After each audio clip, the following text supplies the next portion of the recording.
फिर उसके बाद हम देखेंगे टाइड्स के बारे में। कह रहा है the rise and fall of the ocean water twice in a day is called a tide. देखो अब क्या होता है, जब वाटर आपका ओशनिक वाटर क्या होता है, दिन में 2 बार राइज होता है फिर फॉल होता है, ऊपर उड़ता है फिर नीचे की तरफ आता है, तो इसको हम बोलते हैं टाइड। अब हाई टाइड जब वो आता है तो क्या होता है, its highest level while during low tide. अब देखो इसको पढ़ते हैं।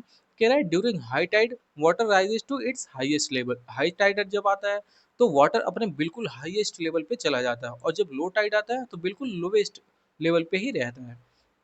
Tides are cause due to a strong gravitational pull. देखो टाइड्स होता क्यों है, ग्रेविटेशनल पुल्स की वजह से। किसके किसके, सन के और मून के।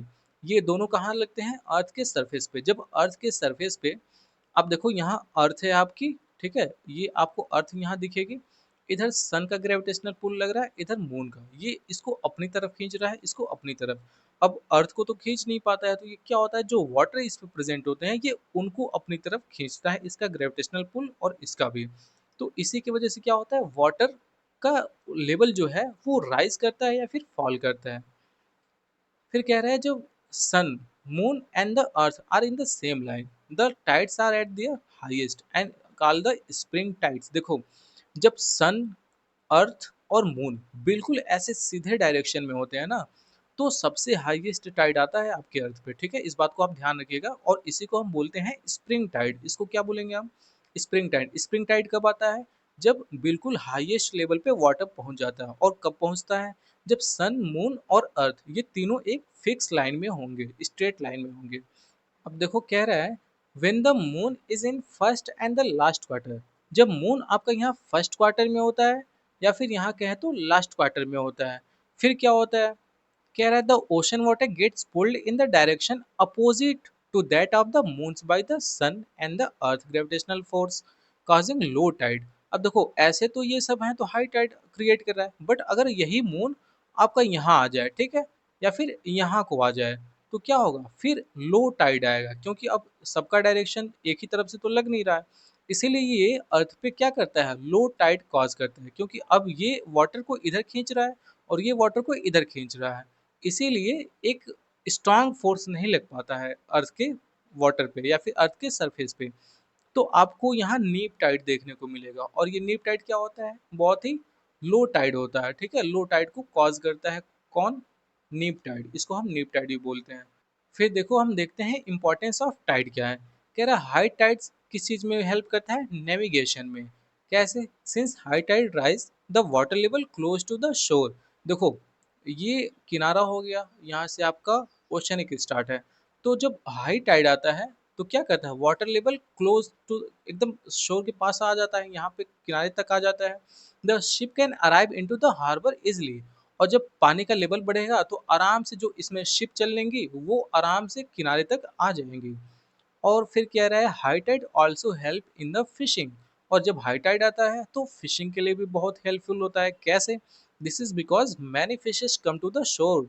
अब देखो यहाँ जो वाटर में नीचे नीचे फिशेस थी, अब जब हाई टाइड आएगा तो वो भी इस वाटर के साथ ऊपर उठ जाती हैं। और पानी आप जानते हो वेव भी होता है, तो वो लहरों के साथ यहाँ शोर के पास भी आ जाती हैं, जिससे फिशिंग करना थोड़ा ईजी हो जाता है।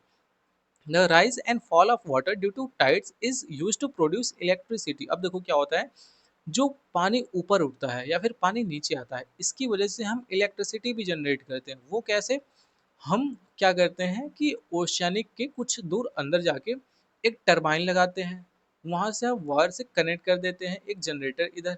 अब ये क्या होता है, जब पानी उठता है तो भी इस टरबाइन को घुमाता है, और जब नीचे आता है तो भी टरबाइन को घुमाता है। जब टरबाइन घूमती है तो फिर क्या करते हैं, हम इलेक्ट्रिसिटी प्रोड्यूस करते हैं उससे। तो आप देख सकते हो ना, यहाँ पे नेविगेशन के लिए हेल्पफुल होता है, जिससे आपके शिप इजिली आपके हार्बर तक या फिर सी पोर्ट तक पहुंच जाती हैं। दूसरा फिशिंग में हेल्पफुल होता है, और तीसरा प्रोड्यूस करते हैं हम इससे इलेक्ट्रिसिटी। तो ये सब इंपॉर्टेंस है किसकी, आपके टाइड्स के। अब हम देखते हैं ओशियनिक करेंट्स क्या होता है। कह रहा है stream of water which flow constantly on the surface of the ocean in a specific direction are known as oceanic currents. देखो एक फिक्स डायरेक्शन में अगर हम वाटर की स्ट्रीम या फिर ये कहें कि वाटर एक फिक्स डायरेक्शन में कंटिन्यूसली या फिर कॉन्स्टेंटली बह रहा है, ठीक है, किस पे, ओशियनिक के सरफेस पे, तो उसको हम बोलते हैं ओशियनिक करेंट्स। अब ओशियनिक करेंट्स बहुत टाइप की होती हैं, कुछ आपकी हॉट करंट्स होती हैं, कुछ आपकी कोल्ड करंट्स होती हैं। तो वहीं पे बता रहा है कि ये 2 टाइप्स की होती हैं। सबसे पहले तो हम इनको 2 टाइप में डिवाइड करते हैं। एक वार्म ओशियनिक करंट, दूसरा है कोल्ड ओशियनिक करंट। कह रहे हैं a warm oceanic current originate at the equator. अब देखो ज़ाहिर-सी बात है, यहाँ है हमारा अर्थ, ये है हमारा इक्वेटर। अब यहाँ के आस-पास जो वाटर होगा, वो तो क्या होगा? बहुत गर्म होगा, बहुत वार्म वाटर होगा। क्यों? क्योंकि यहाँ पे सन की जो रेज़ है या फिर जो लाइट है वो डायरेक्ट फॉल करती है अर्थ पे। तो इतने दूर के एरिया को क्या करेगी? वो बहुत गर्म करेगी और जब गर्म होगा तो यहाँ का जो वाटर होगा वो भी बहुत वार्म होगा। तो यहाँ से जो भी जनरेट होगा करंट वो कैसा होगा? वार्म करंट होगा। और जो पोल्स के आसपास करंट जनरेट होगा वो कैसा होगा? Cold current. अब करंट का मतलब यहाँ आप ये इलेक्ट्रिसिटी वाला करंट मत समझिएगा, ठीक है? हम ओशियानिक वाटर करंट के बारे में बात कर रहे हैं, ठीक है? जो पानी का मूवमेंट होता है, समंदर में आप जो वाटर मूवमेंट देखते हो उसके बारे में बात कर रहे हैं। तो चलो और आगे देखते हैं क्या कह रहा है। कह रहा है the Labrador ocean currents is a cold current while the Gulf Stream is a warm current. अब देखो गल्फ स्ट्रीम आपका इधर से निकलता है, ठीक है, यहाँ से निकलेगा अटलांटिक ओशन में। तो ये इक्वेटर से पोल की तरफ जाता है, इसीलिए ये वार्म करंट होता है। हमेशा याद रखिएगा, जो इक्वेटर से पोल की तरफ जाएगा वो वार्म करंट होगा। जब पोल से कोई करंट आपका इक्वेटर की तरफ आएगा तो वो कोल्ड। क्यों? क्योंकि पोल्स पे हमारे क्या है? ग्लेशियर हैं, हमेशा ठंडे होते हैं, तो वहाँ से ज़ाहिर-सी बात है, जो हवा चलेगी या फिर जो मूवमेंट होगा वाटर के साथ वो भी कोल्ड होगा। तो इसीलिए पोल की तरफ से अगर इक्वेटर की तरफ आए तो कोल्ड करंट और इक्वेटर से अगर पोल की तरफ जाए तो वार्म करंट, ठीक है? ये नॉर्थ पोल और साउथ पोल दोनों में चलता है। तो वही कह रहा है लिब्राडोर ओशन जो है ये आपकी कोल्ड करंट है और गल्फ स्ट्रीम जो है ये आपकी वार्म करंट है। अब आप लोग हमें कमेंट बॉक्स में बताइएगा कि लिब्राडोर जो कोल्ड करंट है वो कहाँ चलती है और किसके किनारे चलती है या फिर किस ओशन में चलती है, ठीक है? ये आपका होमवर्क है। फिर कह रहा है warm current rises the temperature of the coastal area across which it flows। देखो जब ये हवा आती है ना अपने साथ ये करंट आती है अब मूवमेंट करते हुए, तो अगर मान लो वार्म करंट आके किसी आपका कॉन्टिनेंट से टकराती है, जैसे मान लो यहाँ पे एशिया है, ठीक है, ये एशिया हो गया या फिर यहाँ मान लो अफ्रीका है। अब यहाँ से पोल की तरफ से एक करंट आई, यहाँ पे टकराई है इससे, तो पोल की तरफ से आएगी तो ठंडी ही करंट होगी, कोल्ड करंट होगी। तो फिर क्या करता है, यहाँ पे डिजर्ट का फॉर्मेशन कर रहा है, ठीक है, और यहाँ के आसपास के कोस्ट को ये ठंडा बना देता है। और इसीलिए आप देखोगे कि जितने भी वेस्ट साइड में कॉन्टिनेंट होते हैं उधर नीचे की तरफ से कोल्ड करंट आती हैं, इसीलिए वेस्ट साइड को डिजर्ट एरिया का फॉर्मेशन कर देती हैं। तो आप कहीं भी देखना जो भी कॉन्टिनेंट्स हैं उसके वेस्ट साइड में हमेशा आपको कॉन्टिनेंट देखने को मिल जाएगा। फिर क्या है, जब यही वार्म करंट आती है तो उस कोस्टल एरिया को और गर्म कर देती है, आसपास का टेम्परेचर गर्म हो जाता है। अब इसका बढ़िया एग्जांपल यूरोप के पास में देखोगे, ठीक है, इधर मान लो आपका यूरोप है, इधर से गल्फ स्ट्रीम आ रही है, ठीक है, तो वैसे ही यहाँ ठंडी इतनी पड़ती है, तो जब ये आती है यहाँ पे तो एक तरह से जितने भी बर्फ होते हैं इनको क्या कहते हैं, ये आइस ईटर का काम करते हैं, ठीक है।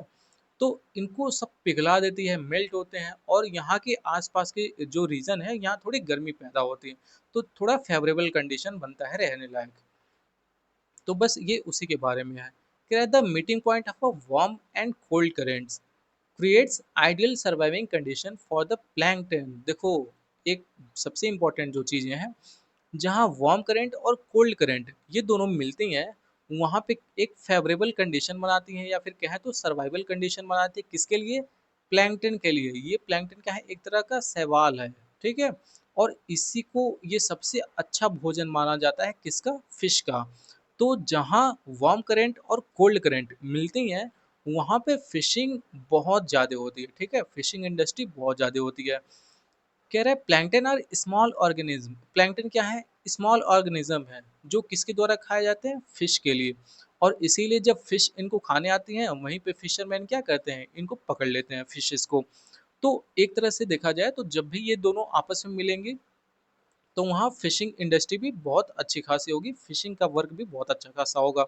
जैसे अगर हम नॉर्थ अमेरिका में देखें तो आप यहाँ पे देखो, जैसे मान लो यहाँ तो कोई ओशन नहीं है, बट सपोज करो ये हमारा हो गया ऐस की तरह होता है। इधर देखो, एक सेकेंड, देखो ये कुछ इस साइज का है आपका हमारा अटलांटिक ओशन, और यहाँ आपका ओशियनिक करंट में कोल्ड करंट वार्म करंट दोनों मिलते हैं। तो यहाँ पे प्लैंकटन भी बहुत ज़्यादा होंगे, यहाँ पे फिश भी उनको खाने के लिए आएंगी, और जब फिश आएंगी तो इसीलिए यहाँ पे फिशिंग भी बहुत अच्छी खासी वाली होती है। फिर कह रहा है in places where warm and cold current the weather is foggy, this makes navigation difficult. एक चीज़ और ध्यान दो कि जहाँ पे कोल्ड करंट और वार्म करंट दोनों आपस में मिलते हैं, वहाँ फॉगी टाइप का आपका वेदर देखने को मिलेगा, बिल्कुल धुंध धुंध आपको देखने को मिलेगा। तो जहाँ भी विजिबिलिटी क्लियर नहीं होगी तो वहाँ क्या होगा, नेविगेशन में थोड़ी प्रॉब्लम आएंगे, डिफिकल्टी होगी। आप जैसे देखते हो ना कि सर्दियों के मौसम में क्या करते हो, सुबह सुबह अगर मान लो आप जा रहे हो तो कुछ ही दूरों पे आपकी विजिबिलिटी होती है, ठीक है, बहुत ज़्यादा दूर तक आप नहीं देख सकते हो। क्यों? क्योंकि फॉग की वजह से। ये फॉग क्या करते हैं, हमको बहुत ज़्यादा दूर तक नेविगेट करने में प्रॉब्लम करते हैं। तो हम सिर्फ कुछ ही आसपास के एरिया को देख पाएंगे, तो थोड़ा सा नेविगेशन में यहाँ दिक्कत होता है। बाकी यही था आपका चैप्टर, और उम्मीद करता हूँ कि आपको ये सारी चीज़ें समझ में आई होंगी। जो चीज़ें आपको समझ में नहीं आती हैं वो आप हमें कमेंट बॉक्स में पूछ सकते हो। और ये जो भी चैप्टर मैं आपको पढ़ाता हूँ, इस सभी चैप्टर का पीडीएफ आपको हमारे टेलीग्राम चैनल पे मिल जाएगा। तो डिस्क्रिप्शन बॉक्स में टेलीग्राम चैनल का लिंक है, आप उसको भी ज्वाइन करना ना भूलें। और इस वीडियो को लाइक करें, हमारे चैनल को सब्सक्राइब करके बेल आइकन को भी ऑन कर दें, जिससे आने वाली वीडियो आपको सबसे पहले मिल सके।